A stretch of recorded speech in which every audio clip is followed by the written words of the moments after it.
Am I on? Hi everyone, I'm Rusty Obra, 2015 US AeroPress Champion, and I'm going to show you how to brew an AeroPress coffee.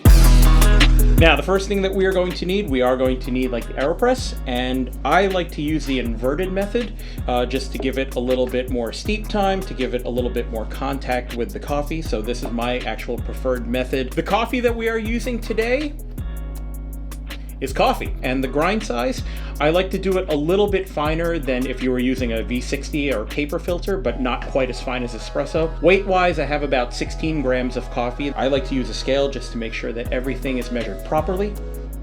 I'll put it on the scale, tear it off. There we go. And the 16 grams of coffee goes right in.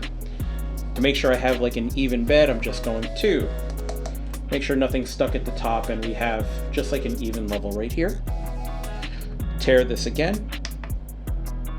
And we do have water set ready to go. I'm actually going to be using the AeroPress paper filters. I like to use a double filter. It gives the finished coffee a little bit more clarity, just to make it so there's no fines at the bottom. It's a cleaner cup of coffee. And I'm going to wet the coffee filters just slightly. And after it drains, we're going to go with about a 15:1 ratio of water to coffee. With the 16 grams of coffee, I'm going to use about 240 milliliters of water. I will add 50 milliliters of water first, bloom for about 30 seconds, and then top it off with the remaining 190 milliliters of water.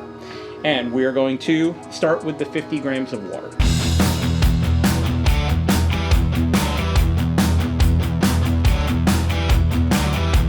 And using the paddle, I'm going to give this a slight stir just to make sure all of the coffee gets saturated with the water. And I'm going to let this bloom for about 30 seconds. So my timer, I'm about 9 seconds out. And again, once it hits 30 seconds, I'm going to add the remaining water, about 190 milliliters of water.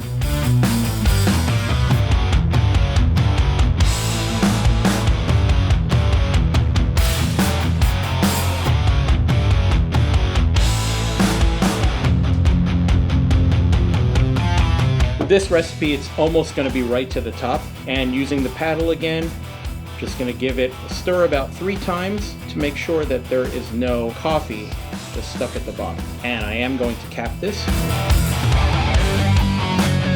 At the 2-minute mark, I'm going to flip it over and I'm going to start to do my press. And with my press, I want to try to keep it controlled, so it's about 30 seconds until you hear a hiss. While we're waiting for that, I do have a mug that we're going to be brewing into. However, the AeroPress also comes with this funnel attachment. And sometimes if you are brewing directly into a cupping vessel, this little thing will actually help balance out the AeroPress. The shape of the AeroPress, the hexagon shape, it sits in here, and when you go to press it down, it's not going to be shaking or moving all over the place. So this is just a little bit more of a safety issue for me.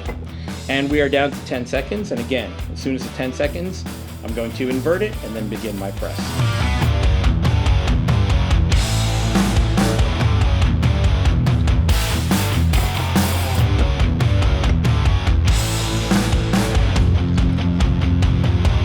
And you could just use even pressure. You're not looking to force it down, just gently pressing down. I'm trying to keep my press to about 30 seconds.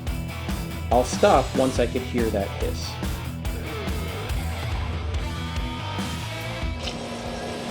So I just slightly heard it. I'm going to let a little bit of that drain to rest. And here you have your cup brewed with the AeroPress. It is at this moment that I've learned that you can do this. Oh, come on, really? As you're starting, like,